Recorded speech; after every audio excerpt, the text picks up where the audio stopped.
Janet TV na nagsasabing, hello everyone, pasok po kayo sa bahay ko.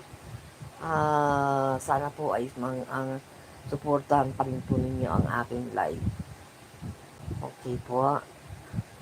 And thank you very much po sa mga papasok. At welcome po kayo lahat na pumasok sa aking bahay.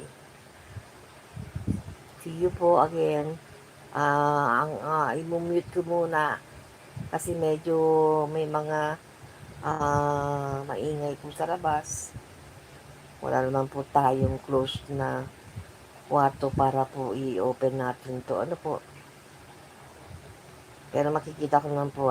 Basta po yung mga bibisita, mag-drop lang po kayo ng link ninyo at ako po pupunta sa inyong bahay. Bibisitahin ko po kayo. Basta po mag-drop lang po kayo ng link nyo. Ano po? Salamat po ng marami.